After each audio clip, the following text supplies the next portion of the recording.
Please subscribe and don't forget to press the bell icon to get notified whenever we upload a new video. नमस्कार। अब तक ताजमहल विरासत था, साझा संस्कृति का धरोहर था, लेकिन बदलते राजनीतिक परिवेश में ताजमहल की अलग अलग व्याख्याएं हो रही हैं। अपनी राजनीतिक प्रतिबद्धताओं से बंधे नेता इसे गुलामी का सफेद टीका कहते हैं। अफवाहें यहां तक हैं कि ताजमहल मंदिर था। राजनीतिक बहसबाजियों और इतिहासकारों के शोध इन सब के बीच जानने की कोशिश करते हैं कि ताज का राज क्या है। ताजमहल को इसी नजर से देखता आया है भारत और सारी दुनिया। सदियों से यमुना के तट पर खड़ा सफेद संगमरमर का ताजमहल शायरों, गीतकारों के बड़े काम आया। शकील बदायूनी ने इसे मोहब्बत की निशानी कहा तो जाहिर लुधियानवी ने किसी और ही नुक्ताए नजर से देखा।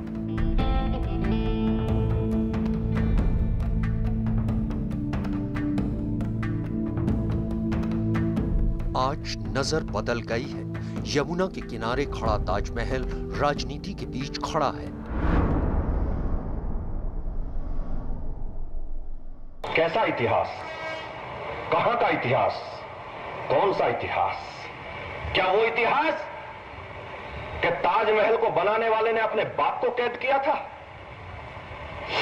क्या वो इतिहास कि ताजमहल बनाने वाले ने उत्तर प्रदेश और हिंदुस्तान से सभी हिंदुओं का सर्वनाश करने का काम किया था? ऐसे लोगों का अगर आज भी इतिहास में नाम होगा तो यह दुर्भाग्य की बात है और मैं गारंटी के साथ आपसे कहता हूं कि इतिहास बदला जाएगा। इतिहास मुगलों को उदार सहिष्णु सम्राट कहता आया है, लेकिन 2014 के बाद जब से देश का पॉलिटिक नैरेटिव बदला है, मुगल आक्रांता कहे जाने लगे हैं। इसलिए मुगलों से जुड़े इतिहास, मुगल आर्किटेक्चर और उस दौर की नई नई व्याख्याएं भी सामने आ रही हैं। मुगल आर्किटेक्चर को हालिया दौर में हिंदू संस्कृति पर धब्बा करार दे दिया गया है। कलंक का सफेद टीका है ताज।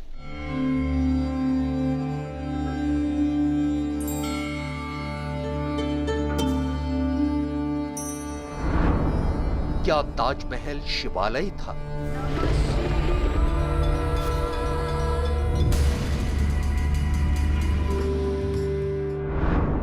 क्या ताज बनाने वालों के हाथ काटे गए थे?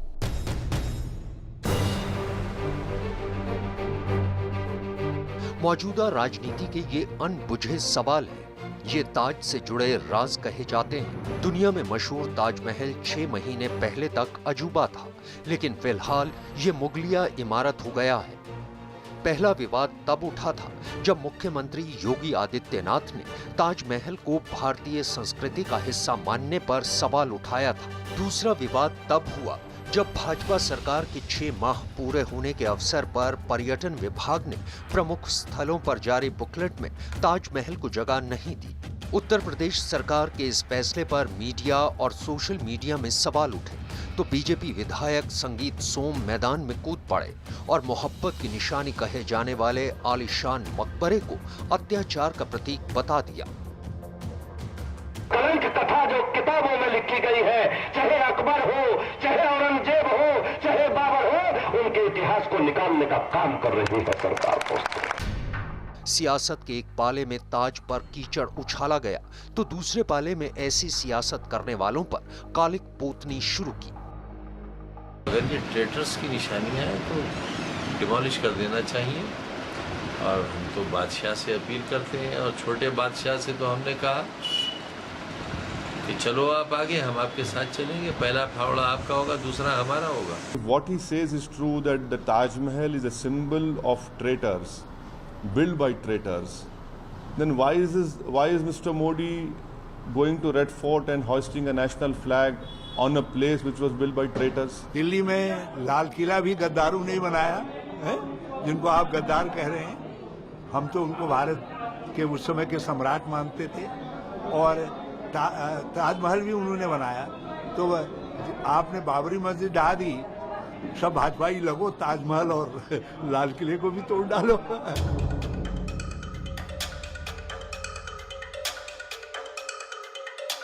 जब दुनिया में भारत की पहचान बन चुके ताजमहल का इतिहास नए सिरे से लिखने की कोशिश हो रही है, तब इतिहास का टटोल कर ही तय हो पाएगा कि आखिर ताज का राज क्या है।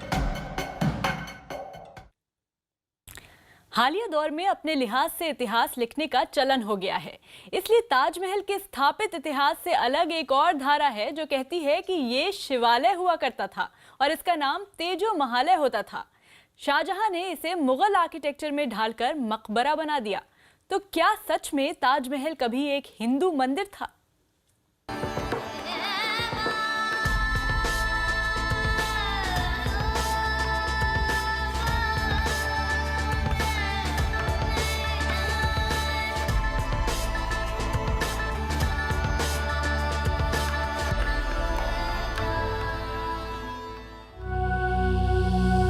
सत्रहवीं सदी में बना ताजमहल 21वीं सदी में उत्तर प्रदेश की सियासत का अहम किरदार बना हुआ है। ताजमहल को बनाने में लाखों मजदूर लगे। 19 साल तक पत्थरों की नक्काशी हुई, तराशे गए।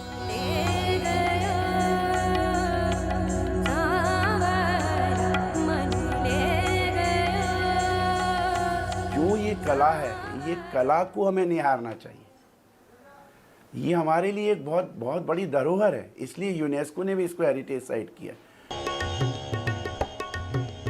यूं तो इमारतों के धर्म नहीं होते, लेकिन ताजमहल का धर्म मुसलमान हो गया है।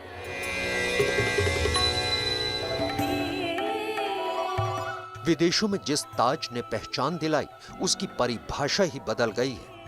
जिस ताजमहल के सामने खड़े होकर तमाम राष्ट्रीय अध्यक्षों और भारत के प्रधानमंत्रियों ने तस्वीरें सहेजी, आज उस ताज को कलंक का सफेद टीका कहा जा रहा है।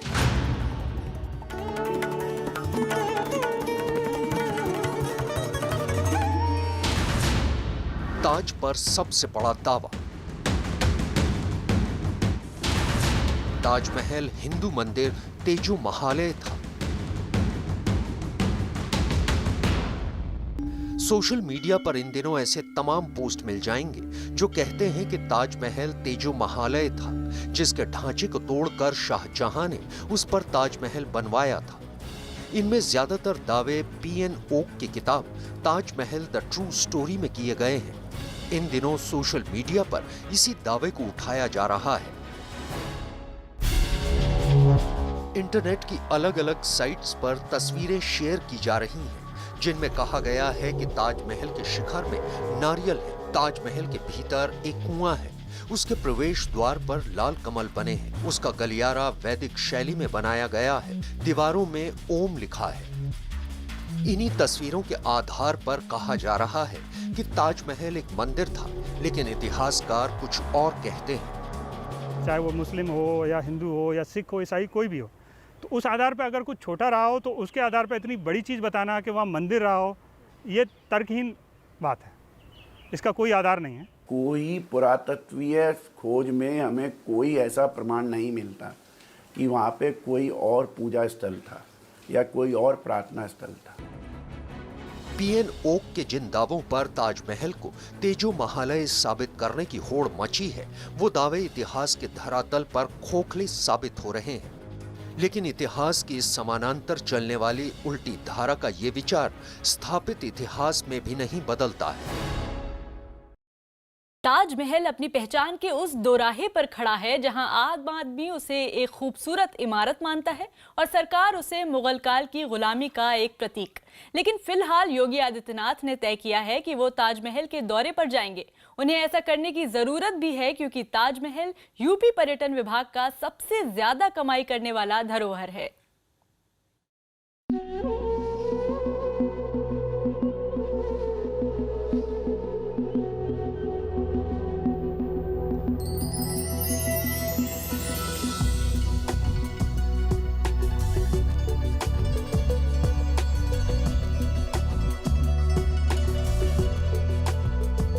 ताजमहल वो इमारत जिसे दुनिया अपनी अपनी नजर से देखती आई है, जिसके लिए साहिर लुधियानवी ने लिखा कि एक शहंशाह ने दौलत का सहारा लेकर हम गरीबों की मोहब्बत का उड़ाया है मजाक। तो दुनिया के दूसरे महान साहित्यकारों ने इसी ताजमहल को अपनी अलग नजर से देखा है।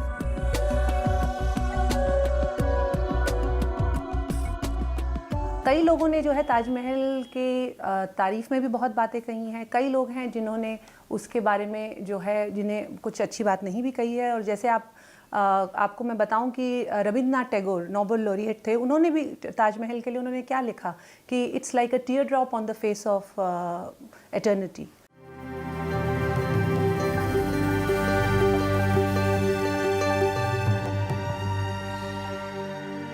टैगोर ने ताज को समय के कपोल पर ठहरा आंसू कहा था, लेकिन आज वही ताजमहल जब कलंक का टीका कहा जाता है तो शायद वो भी समय के गाल से ढुलकर मिट्टी में मिल जाना चाहता होगा। जो अब तक भारत की सांझी विरासत और धरोहर की तरह आगरा में सर ताने खड़ा था, जो अब तक भारत का गौरव था, वो अचानक भारतीय संस्कृति में गाली कहा जाने लगा है।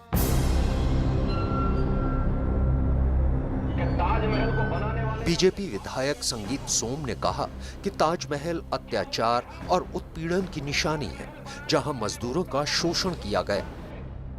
ताज को बनाने वालों के जो आंसू इसमें हैं, जिन लोगों ने, जिन मजदूरों ने, जिन कारीगरों ने, जिनके साथ अत्याचार हुआ, उस पर भी तो चर्चा होनी चाहिए ना। उस पर तो कभी नहीं हुई ना। आप केवल ताज की खूबसूरती पर चर्चा कर रहे हैं। ये उस किंवदंती से निकली राय हो सकती है जो कहती है कि शाहजहां ने ताजमहल बनाने वाले कारीगरों के हाथ काट लिए थे।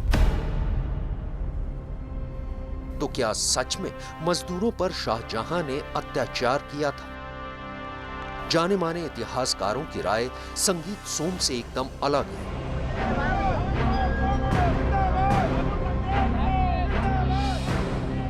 अगर उसे ये इंटरेस्ट था तो वो बंधुआ बना के काम कर सकता था, वो बादशाह था। वो इन 20,000 मजदूरों से बिना पैसे दिए या ज़बरन दबाव में काम करा सकता था, पर ऐसा तो नहीं। हिस्टोरिकल रिकॉर्ड जो शो करते हैं वो ये कि बादशाह ने उस वक्त सबसे ज़्यादा पैसा खर्च किया। जो उनके जो सबसे बेहतरीन मजदूर जो कारीगर थे उनको 1,000 रुपया दिया गया। बीजेपी नेता सुब्रमण्यम स्वामी ताजमहल को लेकर यहां तक दावा कर चुके हैं कि मुगल शहंशाह शाहजहां ने जमीन चोरी करके ताजमहल बनवाया था। दावा किया जा रहा है कि शाहजहां ने जमीन छीनकर ताजमहल बनवाया, अपने मनसबदार मानसिंह से भी जमीन छीनी। लेकिन इतिहासकार मानते हैं कि ऐसा कोई प्रमाण नहीं मिलता है। राजा मानसिंह मुगलों के एक बहुत बड़े मनसबदार थे और उस समय मुगलों के, मैंने आपको पहले भी बताया कि जो मुगलों के मनसबदार थे वो विश्व में हाईएस्ट पेड ब्यूरोक्रेसी में आते थे। ताजमहल को अगर आप देखें तो ये बदकिस्मती से एक राजनीति का शिकार हुआ है। हम उस महिला के बारे में बात कर रहे हैं। मुग़ल एम्पायर में जब वो बादशाह से, जिसके लिए बनाया गया, वो बादशाह से गरीब महिलाओं के लिए पैसा लेती थी और उनको गरीब महिलाओं में बंटवाती थी। बादशाह ने मुमताज़ के कहने पर कई ऐसी लड़कियां जिनकी शादी नहीं हो पा रही थी वो करवाई। ताजमहल उत्तर प्रदेश का सबसे बड़ा पर्यटन स्थल है। अब तक की सरकारें ताजमहल को पर्यटन स्थलों में रखती आई हैं, क्योंकि ताजमहल से बहुत बड़ी अर्थव्यवस्था भी जुड़ी है।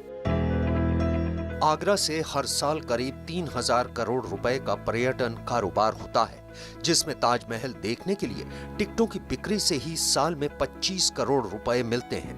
विदेशी मुद्रा का ये खासा बड़ा स्रोत है।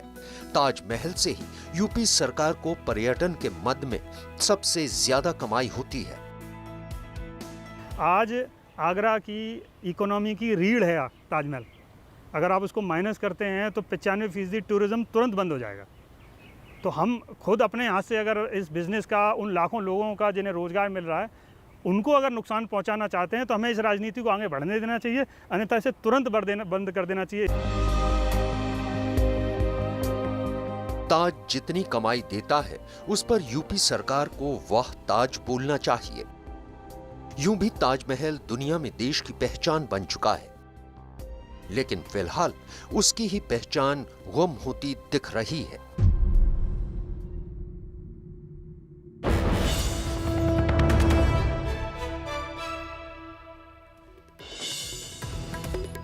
और बड़ी खबर दे रहे हैं जनक दवे गुजरात से। गुजरात चुनाव से पहले पाटीदारों को अपने पक्ष में करने में जुटी बीजेपी को उस समय बड़ा झटका लगा जब हार्दिक के करीबी रहे नरेंद्र पटेल ने बीजेपी पर रुपयों का लालच देने का आरोप जड़ दिया। नरेंद्र पटेल 15 लोगों के साथ देर शाम बीजेपी में शामिल हुए थे, लेकिन रात उन्होंने प्रेस कॉन्फ्रेंस करके दावा किया कि बीजेपी में शामिल होने के लिए उन्हें 1 करोड़ रुपए का लालच दिया गया था, जिसमें से 10 लाख रुपए उन्हें दे भी दिए गए थे। लेकिन नरेंद्र पटेल ये साबित नहीं कर पाए कि उन्हें ये रुपए बीजेपी के किस नेता ने दिए थे। में ऐसा मुद्दे की चर्चा हुई कि आपको करोड़ रुपया मिलेगा, आप 10 लाख रख दो। ये पैसा मुझे चाहिए नहीं, मैं पैसे से खरीद सकता नहीं हूँ, खरीदता भी नहीं हूँ। मैं फक्त समाज के लिए ही आंदोलन में आया हूँ। मैं बीजेपी ज्वाइन कर रहा हूँ ऐसा कहना और वरुण पटेल के साथ ही आना और उसके बाद 2-3 घंटे में यू टर्न करना और इस प्रकार की बात करना, ये बिल्कुल उनका पहला से ही ड्रामा तय था। मैं समझता हूँ कांग्रेस इस प्रकार के ड्रामे से गुजरात की जनता को गैर मार्गे वो नहीं दौड़ सकती। मैं जुड़ा, पाटीदार समाज फिर से भाजपा में जुड़ा, इसलिए कांग्रेस का मानसिक संतुलन हिल चुका है। इसलिए कांग्रेस ये सारे खेल कर रही है, मेरे पुतले जलवा रही है गांव-गांव में, तालुका में, जिले में। सबसे बड़ी बात है, एक भाजपा का भ्रष्ट चेहरा खुला पड़ा है। भाजपा किस तरीके से अपनी सभी क्षेत्र में विफल रही, भाजपा किस तरीके से भ्रष्ट आचरण करके अपनी सत्ता बचाना चाहती है, और गुजरात की चुनाव पे भाजपा का हार निश्चित है। और जनक दवे हमारे साथ फोन लाइन पर जुड़ रहे हैं। जनक, ये बीजेपी के ड्रामे वाले आरोपों में कितनी सच्चाई हो सकती है? देखिए जी, अब सच्चाई कितनी, ये तो जिन लोगों ने पैसे लिए हैं या दिए हैं वही बता सकते हैं। लेकिन जो आरोप अभी संगीन लगे हैं, कल रात को अचानक 11 बजे प्रेस कॉन्फ्रेंस करना नरेंद्र पटेल का और सीधा आरोप लगाना कि बीजेपी के जो नेता वरुण पटेल जो 2 दिन पहले ही पाटीदार आरक्षण समिति से अलग होकर बीजेपी में शामिल हुए हैं, उन्होंने उनको 1 करोड़ रुपये की रिश्वत देने की बात की कि बीजेपी में शामिल हो जाए, और पहली किस्त के तौर पर 10 लाख रुपये उनको दिया गया। उसके बाद 90 लाख रुपये और देने थे। तो अब उसके बाद रात को बीजेपी की ओर से भी प्रेस कॉन्फ्रेंस की गई कि कांग्रेस की साजिश है और जो पाटीदार आरक्षण समिति है वो पूरी कांग्रेस के हाथों में खेल रही है और एक साजिश के तहत ये षड्यंत्र किया गया। और अब आरोप प्रत्यारोप दोनों ओर लगते रहे हैं। कांग्रेस बीजेपी पर पलटवार कर रही है कि नैतिकता की मूल्यों की बात करने वाली बीजेपी खरीद फरोख्त कर रही है, तो वहीं दूसरी ओर बीजेपी की ओर से आरोप लग रहा है कि कांग्रेस पूरी साजिश के तहत पाटीदारों को इस्तेमाल करते हुए बीजेपी के खिलाफ साजिश कर रही है। शुक्रिया जनक।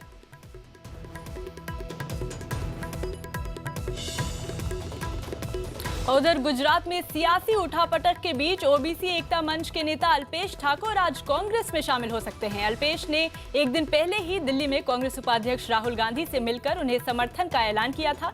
इसी कड़ी में आज अल्पेश राहुल गांधी की गांधीनगर में होने वाली रैली में शिरकत करेंगे और वहीं से कांग्रेस में शामिल होने का ऐलान कर सकते हैं।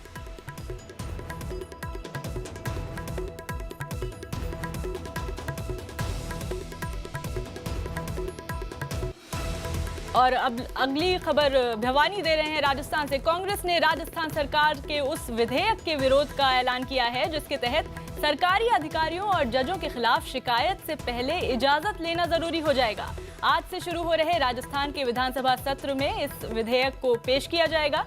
नए कानून के मुताबिक ड्यूटी के दौरान जज, मजिस्ट्रेट और दूसरे सरकारी अधिकारियों के खिलाफ शिकायत से पहले सरकार से इजाजत लेनी होगी। सरकार 180 दिन के भीतर मामले की जांच के बाद शिकायत को मंजूरी दे सकती है। इस दौरान मीडिया पर भी इससे जुड़ी खबर दिखाने पर पाबंदी होगी। कांग्रेस ने इस विधेयक के विरोध में काली पट्टियां बांधकर विधानसभा तक मार्च करने का ऐलान किया है। एडिटर्स गिल्ड ने भी वसुंधरा सरकार के इस बिल का विरोध किया है। इस सरकार के पहली बार वहाँ की ऐसी स्थिति बनी है, मुख्यमंत्री जी और गृह मंत्री जी खुद वहाँ तफ्तीश में हस्तक्षेप करते हैं। और ये बात मैं कई बार बोल चुका हूँ कि कोई भी तफ्तीश में हस्तक्षेप करने का ना गृह मंत्री को ना मुख्यमंत्री को अधिकार होना चाहिए। भवानी सिंह हमारे साथ फोन लाइन पर हैं। भवानी, कितने बजे मार्च शुरू होगा, किस तरह से विरोध किया जाएगा? देखिए, असेंबली के अंदर पहले तो बिल आज तकरीबन 11 बजे का 11:15 बजे बिल रखा जाएगा। उससे पहले कांग्रेस 10 बजे मार्च करेगी विधानसभा तक। सारे कांग्रेस के एमएलए होंगे। उसके बाद में कांग्रेस के नेता और सारे एमएलए मिलकर विधानसभा से राजभवन तक मार्च करेंगे और राज्यपाल को एक ज्ञापन देंगे कि इस बिल को वापस लेने के लिए सरकार को कहें या बिल को रद्द किया जाए। ये कांग्रेस का प्रोटेस्ट होगा और कांग्रेस काली पट्टी बांधकर विरोध करेगी। लेकिन इसमें अभी एक जो अहम जानकारी और सामने आई है कि अभी तक लोक सेवक की परिभाषा में केवल ब्यूरोक्रेट्स और सरकारी कर्मचारी हुआ करते थे, लेकिन ये अध्यादेश लाने से पहले उसमें सरपंच से लेकर एमएलए और मिनिस्टर और मुख्यमंत्री को शामिल कर लिया गया, यानी कि सारे नेता इसके दायरे में आ गए। और ये इम्यूनिटी है, ये एक तरह से उनको भी कवच प्रदान करेगी कि उनके खिलाफ भी कोई केस दर्ज कराना होगा तो पहले सरकारी अनुमति लेनी होगी कोर्ट के माध्यम से। जी शुक्रिया भवानी।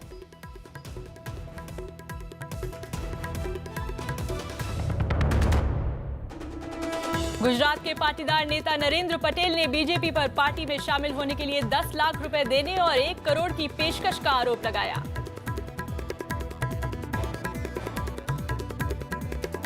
मिलेगा, आप 10 लाख रख दो।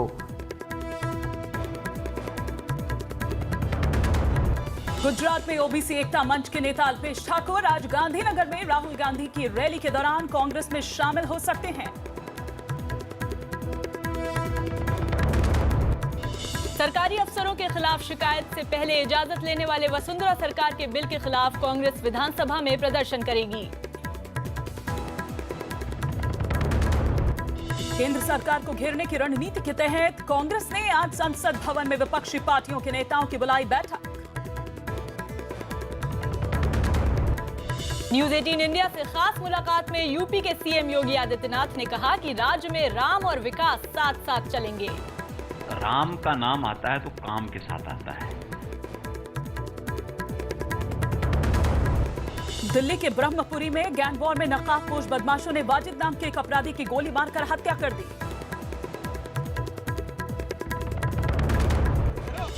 उत्तर प्रदेश के मुजफ्फरनगर में अपराधियों से मुठभेड़ में पुलिस ने 50,000 के इनामी बदमाश फुरकान को मार गिराया।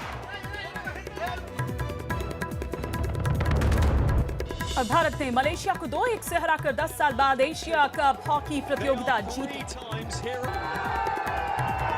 A famous